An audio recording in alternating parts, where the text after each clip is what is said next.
Mga kabeshi, tayo'y gagawa ngayon ng ube, langka, cheese, flavor na ice cream. Tamang-tama sa init ng panahon ngayon. Ayan ang aking mga ingredients. Ayan ay 2 Nestle cream. Dalawa lang po yan. Dapat po ayan ay chilled. O yung pinalamig po. Para ganyan ang magiging itsura niya pag gagamitin na natin.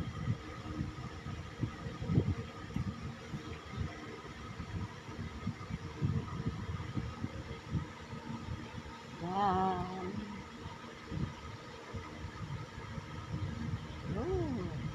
At ang nagbibideo po dyan ay ang aking anak na si Gian Roby. Yan. At yan ay hahaluhin na natin po yan sa electric. Yan po.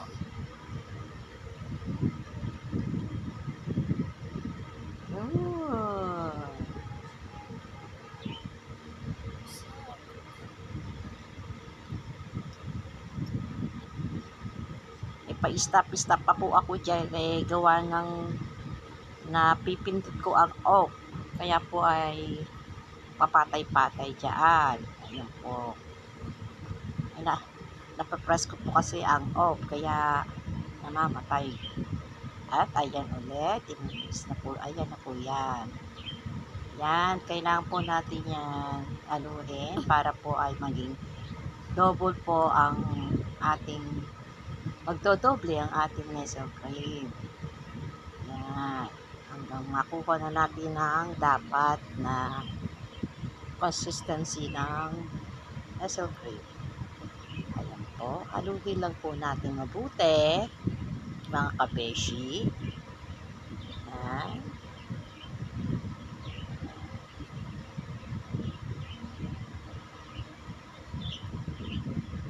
Ganyan lang po ang ating gagawin, mga kabeshi.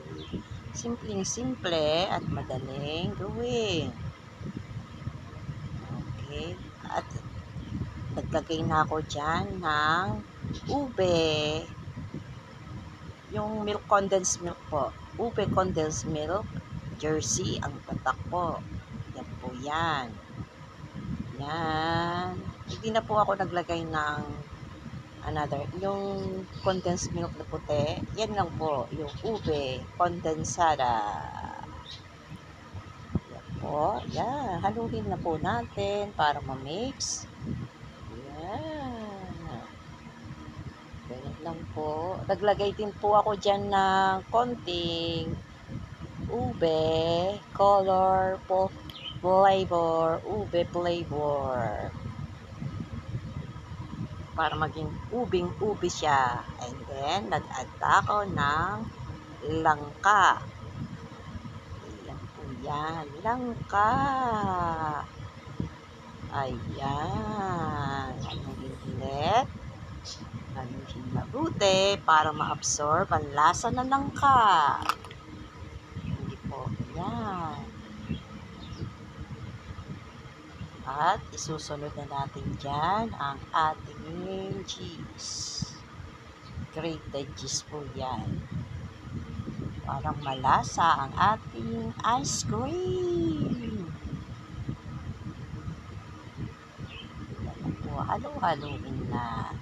Ganyan lang po kasimple, mga kabeshi, ang paggawa ng ice cream. At ayan na inalagay na natin sa ating lagayan. Yan na po ang finish. Yan. Maya-maya ay ilalagay natin sa ating freezer para patigasin at lumamig. Maging ice cream. Masarap na ice cream. Ube, langka, cheese, flavor. Yan ay request ng aking mga junakis. Yan lang po ang aking mga gamit. Thank you.